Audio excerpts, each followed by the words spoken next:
boa noite a todos. Primeiramente, agradecer a oportunidade de vir aqui. No final das contas, a gente vem para aprender, né? A parte de agro que vem puxando o Brasil aí nos últimos 15, 20 anos. A gente que fica mais lá pelo litoral e aprender realmente o que faz o Brasil crescer, qual é o que vem do segmento que é o mais importante quando a gente fala em termos de crescimento econômico e pensando se o país vai dar certo ou não, né? Então, o que faz o país dar certo está por aqui.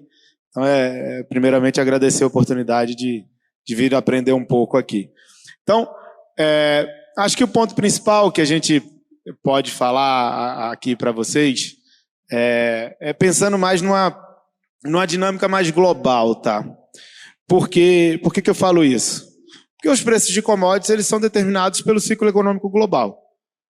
A gente pode pensar a economia brasileira, tentar discutir o que vai acontecer com dólar, com juros e tudo mais, mas assim, quem vai determinar o preço das commodities, sejam metálicas, sejam agrícolas, seja commodity petróleo, é o que vai acontecer com o mundo, né? O mundo vai crescer mais ou o mundo vai crescer menos do que a gente costuma ver. Então, acho que antes de falar desses ciclos, eu gostaria só de pontuar o que aconteceu nesse ano, né? Isso aqui é a tendência de crescimento global, né? A gente teve ali, ao longo do começo do ano, uma desaceleração na perspectiva de crescimento. Depois você recupera ali a partir de abril, principalmente por conta de crescimento da economia americana, e de alguma forma está estabilizado. Mas para o mercado de commodities, esse crescimento, a distribuição desse crescimento importa, né? Porque grande parte da melhora, ela é uma melhora advinda da economia americana. A economia americana é aquele cara que você nunca pode duvidar, ele sempre vai crescer mais do que todo mundo espera. E se a gente for pensar o cenário para commodities, o que importa mais para esses commodities é o crescimento de China. E o crescimento de China vem decepcionando, né? Ele já vem decepcionando há um bom tempo. A grande discussão é o que vai acontecer daqui para frente, né? Você vê o governo tentando empreender alguns esforços para manter, de alguma forma, algum patamar de crescimento econômico, mas claramente aqueles crescimentos que a gente via de 12, aí depois a gente já, não é 12, é 8, depois é 6. Não, a gente já está discutindo a China crescer a 3%, né, no final das contas. Então, um crescimento de 3% à frente. E falando do país que é o principal demandante de nossas commodities. Estados Unidos crescer é legal, é bom, mas os Estados Unidos é mais competidor nosso do que demandante dos nossos produtos, né? Eles vão lá estar produzindo soja concorrendo com a gente, vai produzindo milho. Então, no final das contas, acho que o crescimento desse ano não foi um crescimento benéfico para os preços de commodities, né? Porque ele não é um crescimento que adveio de China. O que a gente vê para o ano que vem? Para o ano que vem, você tem uma continuidade de uma melhora prospectiva de crescimento dos Estados Unidos. Tá? Até se você for imaginar o crescimento global, ele está mais ou menos estável, mas, de alguma forma, quando você olha para o ano que vem, você tem uma melhora percebida de crescimento ali por conta, principalmente dos Estados Unidos. A zona do euro, a Europa é um continente que não cresce há 20 anos já, não vai crescer, então não é daí que vai vir a demanda extra pelas commodities. Então, a China segue sendo uma preocupação, né? A gente já está falando aqui que a mediana de crescimento esperado aqui é de 4,5, mas se eu for pensar, eu acho que está mais para 4 do que para 4,5. O que a gente tem que imaginar é de onde pode vir essa demanda extra, né, por commodities daqui para frente. E uma região econômica que a gente não discute muito, até porque ela ainda não é demandante dos nossos produtos, mas de onde provavelmente vai vir o crescimento adicional do mundo é a Índia, né? A Índia é um mercado ainda que está muito, muito atrasado, mas com potencial de crescimento gigantesco. Acho que a única fonte de crescimento para o mundo daqui para frente vai ser China. Você pode falar os países africanos também, né? Tem um nível de renda per capita baixo e uma população gigantesca.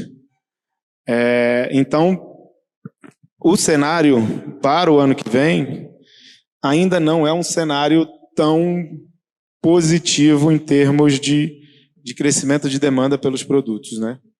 Ainda é problemático, dado que a China ainda não mostrou nada que faça com que a gente acredite que o crescimento chinês vai voltar a ser um crescimento de 5% e 6%. Ele está mais ali por volta de 4%, com 4,5%. Qual é o ponto principal? O modelo econômico chinês é um modelo econômico que ele ocorreu baseado em investimento, principalmente em manufaturas, e você não permitia com que esses recursos eles viessem para a mão das famílias e virasse consumo, né? E aí a grande dificuldade agora é como é que eles fazem essa transição de um crescimento que você já não consegue crescer via mercado imobiliário, né? Você vê lá toda a discussão de China, são aquelas construções imobiliárias que você gerou um estoque gigantesco de imóveis não vendidos, e você vê casos de jogos imóveis no chão e tudo mais. E aí o próprio governo chinês fala, a gente não quer estimular mais esse segmento. O que eles têm que fazer? Estimular é o consumo da população, né? E isso que seria super importante para as commodities agrícolas, que isso aí, se você joga dinheiro na mão da população, isso vai virar consumo de produto agrícola principalmente. Então, o que a gente tem que ficar bem de olho agora no segundo semestre é até interessante, que é um ponto que nosso consultor fala muito com a gente, a probabilidade de você ter revoltas, né, populares na China, né, as pessoas indo nas ruas, pedindo mudança e tudo mais. Se você for pensar na época do Covid, quando eles estavam com a política de Covid zero, a população foi para a rua e o governo começou a relaxar. Então você está tendo lá na China um desemprego muito elevado entre os jovens, e isso é super preocupante, porque as pessoas migraram do meio rural para o meio urbano, se educaram, e aí na hora de sair não está encontrando emprego, né?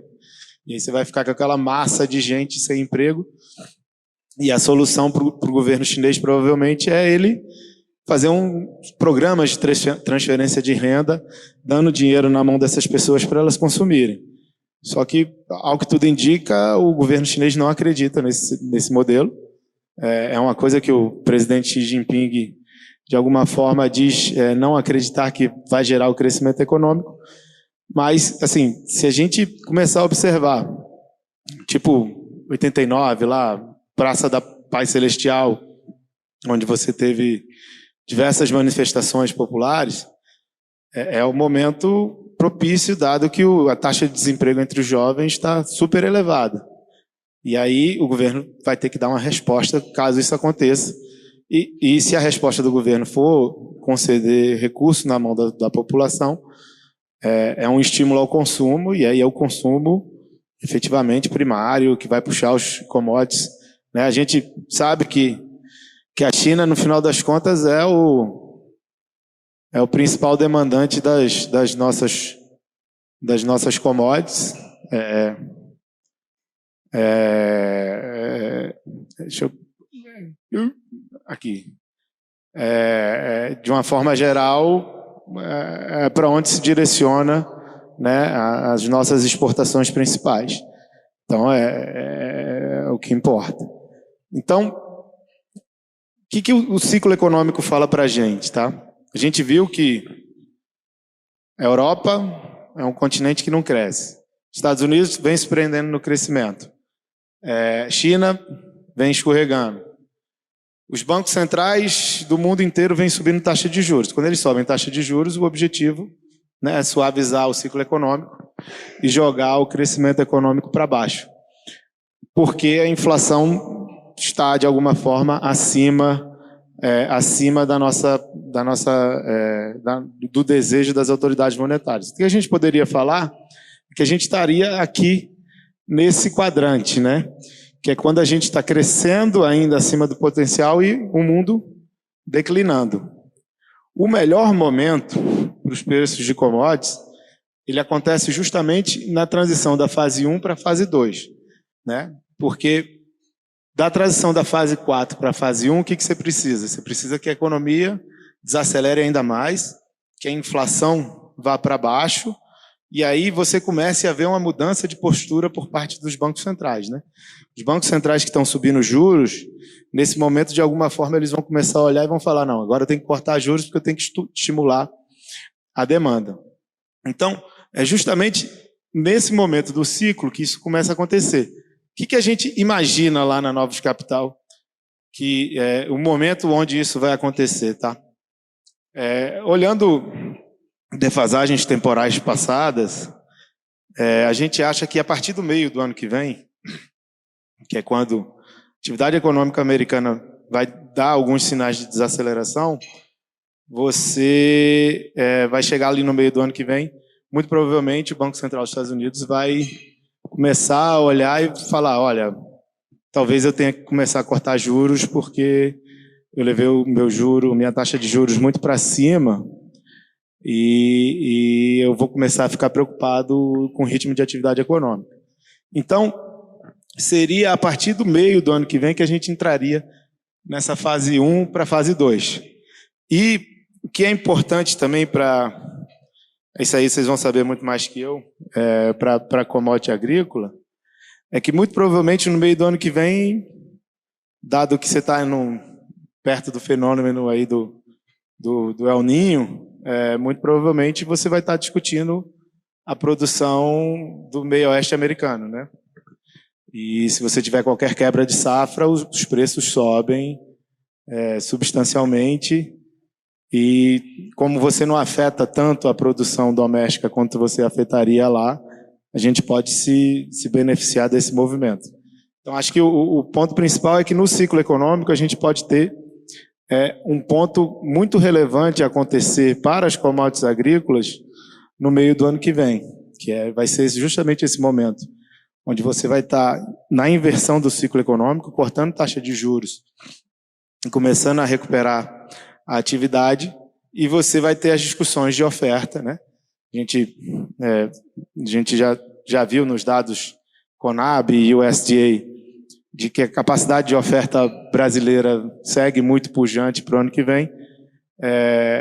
O grande ponto é sempre quando você tem fenômenos climáticos, você chega na discussão da safra americana, e minha memória me diz que são esses os momentos mais relevantes que causam oscilações nos preços para cima e para baixo.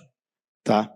Então, acho que em termos de macroeconomia global, esses são os pontos principais, né? Acho que pensando no que é importante aqui para a gente está bem de olho também para saber o que está acontecendo na China, né? Como eu falei, o desemprego entre jovens na China aqui está fazendo recorde, essa variável relevante, e o número de transações imobiliárias na China segue muito baixo, mostrando que esse é um segmento que não vai ser estimulado aí para frente.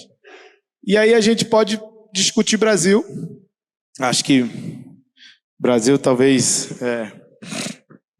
seja relevante por conta de câmbio e de taxa de juros. O que a gente pode falar é que o Brasil, de alguma forma, a gente viveu um período menos conturbado no início do ano, porque o mercado, de alguma forma, acreditou no arcabouço fiscal, você teve um fluxo de recursos para o país, está permitindo cortar a taxa de juros, mas, no final das contas, a gente não corrigiu em nada, né, nosso problema fiscal. Né? Na verdade, a gente só contratou despesa, contratou um aumento de despesa aí para os anos vindouros. Quando a gente vai ver qual é a solução ventilada aí pelo Ministério da Fazenda, é uma solução de aumento de impostos, de aumento de arrecadação, que, na minha visão, não é não é um movimento que gera uma perspectiva de mais crescimento econômico à frente. Então, se você for discutir efetivamente consolidação fiscal daqui para frente, chegar no final do ano, mudar a meta fiscal, a gente já viu em outros períodos que isso sempre acaba resultando em deterioração dos ativos domésticos. Quando eu falo deterioração dos ativos domésticos, é depreciação cambial, né? Acho que para vocês, acho que é a variável mais importante aqui, saber o que vai acontecer com o câmbio, né? Então, por mais que a gente comece a imaginar que lá nos Estados Unidos eles vão começar a cortar a taxa de juros, e sempre que os Estados Unidos cortam taxa de juros, o dólar americano enfraquece contra as outras moedas, então seria um momento que o real fortaleceria. Se você entrar efetivamente numa discussão de mudança de meta fiscal, o mercado começar a ficar desconfiado da condição da política econômica, a gente vai sofrer independente do que acontecer lá fora. Então, acho que em termos de juros, a nossa cabeça ali, juros caem até 9,5, 9,75, meio do ano que vem. Acho que a partir daí vai ser um trabalho mais difícil para cortar a taxa de juros desse patamar, tá? Acho que a gente tem a gordura aí para cortar até esse nível. A partir daí a gente vai ter que ver mais trabalho no fiscal sendo feito, Brasília trabalhando melhor para auxiliar. Eu coloquei uns slides para a gente falar um pouco do ciclo bovino de milho e de soja, mas acho que é bem do conhecimento de todos. A gente teve um nível de abate muito elevado no caso dos bovinos. Recentemente, você bateu muita fêmea. De alguma forma, isso daí joga o preço para baixo num primeiro momento, mas se você for olhar o ciclo da pecuária, você vai dizer que nos próximos 2 anos você vai jogar o preço para cima, né? Num primeiro momento joga para baixo, mas nos próximos 2 anos joga o preço para cima. A taxa de abate de fêmeas já começou a cair, né? Foi muito grande ali no começo do ano, já começou a cair. Então, de alguma forma, a leitura é de que ainda há um espaço para voltar a um abate maior de fêmeas e manter o preço da carne tranquilo, mas a gente sempre sabe que o ciclo da carne, depois de um período que ele cai, se for por questão de oferta, você está contratando uma alta futura. As exportações bovinas seguem muito fortes, né? Você, de alguma forma, foi prejudicado nesse ano no preço, mas em termos de volume, você está exportando bastante carne bovina né? Como a gente falou, China sendo seu grande mercado consumidor, né? Afinal das contas, hoje em dia já está respondendo por 60% do mercado consumidor da carne bovina brasileiro.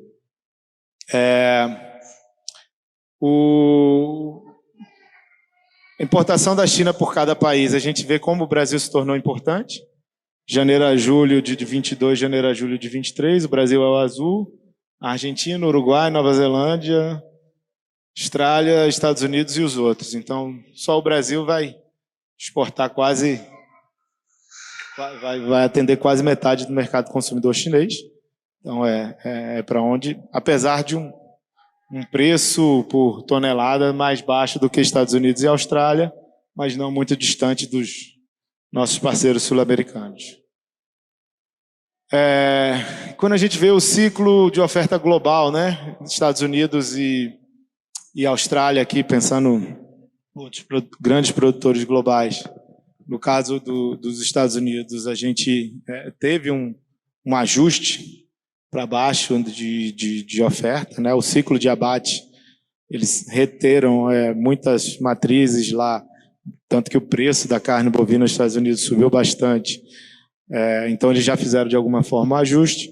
E no caso da Austrália, o que a gente vê é que nos últimos 2 anos, 21 e 22, eles tiveram um nível de abate de fêmeas muito baixo e agora já voltaram a subir do nível de abate de fêmeas. Então, o que isso aqui está dizendo para a gente? Que provavelmente esses dois países vão ter menos problema de oferta daqui para frente do que tiveram recentemente. Carne suína, relação de troca de suíno com milho, valendo muito a pena, dado que o preço doméstico do milho caiu bastante. Passando para a soja, isso aqui é uma pesquisa que é feita pelo IBGE sobre a intenção de plantio, né, 2023-2024 contra a área plantada. Ao que tudo indica, a intenção de plantio de soja é de aumento para o ano que vem, né? Então você vai continuar aumentando a área plantada, uma produtividade elevada, provavelmente você vai aumentar a produção, você de alguma forma vai ter que escoar essa produção excedente no ano que vem.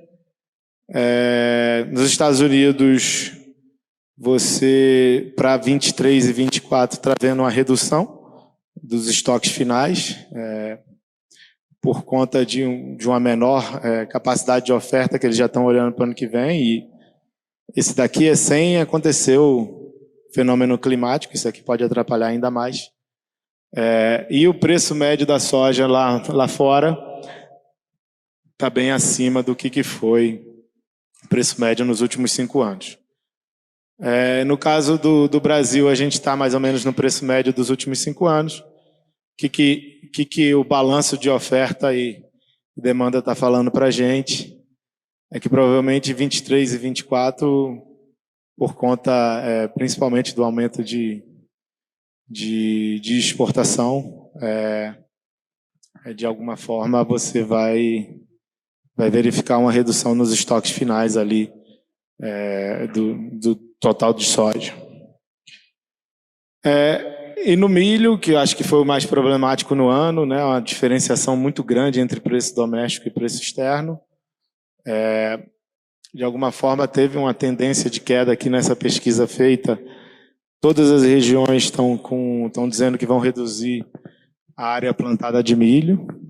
Acho que todo mundo ficou bem assustado com a diferença, né, que abriu entre preço doméstico e preço externo. Lembrando que o Brasil virou o maior exportador de milho do mundo. Então, essa diferença entre o preço doméstico e o preço externo, ela não deveria seguir daqui para frente, né? Você pode ter por um ano aí uma diferença entre os dois preços, prejudicando o produtor doméstico, mas para os períodos à frente você deveria ver, de alguma forma, uma melhora, uma aproximação do preço doméstico do preço externo. No caso dos Estados Unidos, os preços mensais ali estão bem na média, tem até um aumento da produção contratada, né? No caso americano, com aumento nos estoques finais. No caso brasileiro, você foi para baixo da média e uma redução, né, uma tendência de redução na oferta de milho que tende a equilibrar e jogar os preços de alguma forma para cima. O outro produto que a gente vai estar começando também a aumentar a produção, né, são 2 produtos como trigo e algodão, né, que a gente nunca foi de discutir muito, mas dado que a gente também está com inovações nessas áreas, a gente vai começar a ser relevante globalmente na produção e exportação desses produtos daqui para frente. Então, assim, pensando em termos de Brasil, de alguma forma você tem uma situação para a soja mais favorável e uma redução da produção de milho, mas que, de alguma forma, você não deveria se diferenciar muito do preço externo. Em termos de câmbio, o que a gente imagina é que vai depender muito do que acontecer em Brasília. Se o ministro Haddad conseguir entregar o déficit zero, acho que o câmbio aprecia, tem uma boa vontade dos investidores com o Brasil, mas se ele não conseguir entregar o déficit zero e o governo for rever, né, esse déficit para -1, né? Já de antemão, ele mata, de alguma forma, o arcabouço fiscal e aí a gente sabe o que acontece nesses ambientes, né? Você tem uma fuga de capitais do país, as pessoas deixam de acreditar na condição de política econômica, e é o pior dos cenários. Mas, de todas as formas, a gente está passando por um período muito bom de Brasil, né? Se você for olhar o que está acontecendo, a taxa de desemprego baixíssima, né? A gente teve reformas econômicas relevantes, reforma trabalhista, leis lá do governo Temer, depois tivemos todas as reformas do governo Bolsonaro, e o resultado está aqui, né? Taxa de desemprego baixíssima, e se a gente não tiver continuidade nas reformas, não sei se a gente consegue manter o desemprego tão baixo, o crescimento econômico tão forte. Então, acho que são os pontos a gente observar para o Brasil daqui para frente. Então, eu acho que são esses pontos principais. Se alguém quiser fazer qualquer pergunta, ou então colocar os pontos que acha relevante em termos de macroeconomia, quais são as principais preocupações, os principais pontos que vocês estão vendo aí do segmento aqui para vocês. Tô aqui. Bom, alguém tem alguma pergunta, pessoal? Estou com o microfone aqui na mão, levo até vocês. Ficou bem explicado aqui. Cícero Neri tem uma pergunta. Boa tarde. Boa noite já, né? Boa noite a todos. Amigo, é o seguinte, saí um pouquinho fora da sua palestra, excelente, tá? Meus parabéns. Mas é o seguinte, se a gente for olhar um pouco a política no país hoje, tá? Na minha opinião, nós estamos bem chegando no fundo do buraco. A coisa está feia e eu acredito que temos tudo para chegar numa Venezuela da vida. Tá? Não sei se eu estou sendo exagerado, mas para quem vem acompanhando o dia a dia, a coisa está feia. Né? Vocês da área econômica, têm alguma preocupação maior nesse sentido? Ou alguma coisa tipo assim, com precaução, não sei? Porque para mim a gente já está chegando no fundo mesmo. Né? O que vocês da área econômica diriam isso? Que a gente gosta muito de olhar a mercado para o preço, né? Acho que o principal preço que vai nos contar qualquer coisa é o câmbio. E, de alguma forma, teve uma boa vontade com a Haddad agora no começo do ano, né?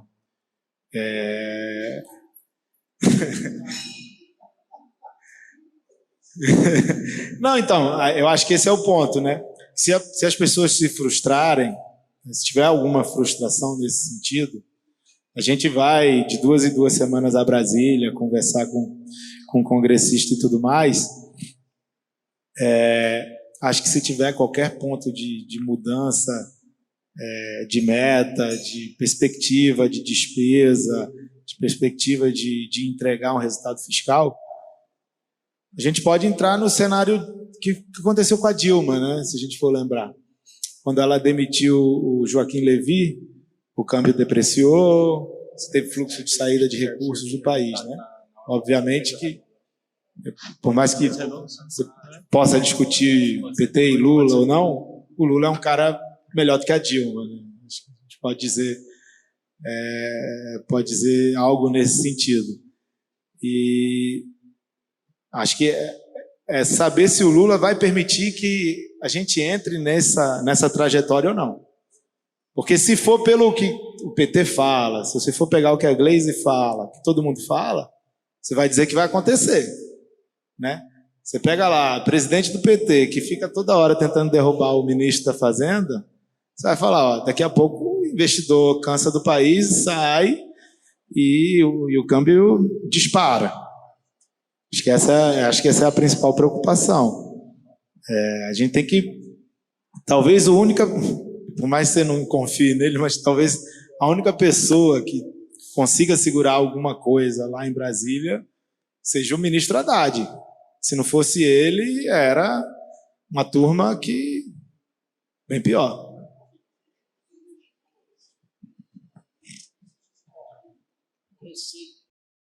Receio de que realmente a gente possa chegar numa Venezuela, que a Argentina já está praticamente acabou. A Argentina também está, né, já com o pé na Venezuela. A Argentina já foi. Você entendeu? Você Agora não existe esse receio, tem não? até eleição lá na Argentina, né, para tentar melhorar.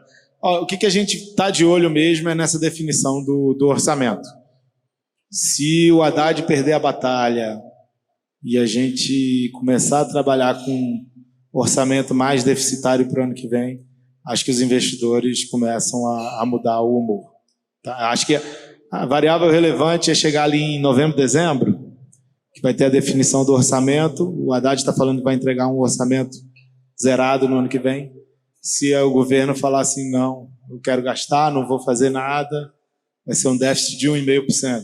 Aí... Legal. Mais alguma pergunta ou participação? Algum comentário?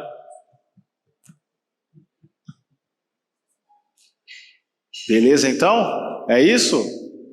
Ó, então agradecer a Tomás Goulart pela excelente palestra, por ter se deslocado, pelo tempo aqui com a gente.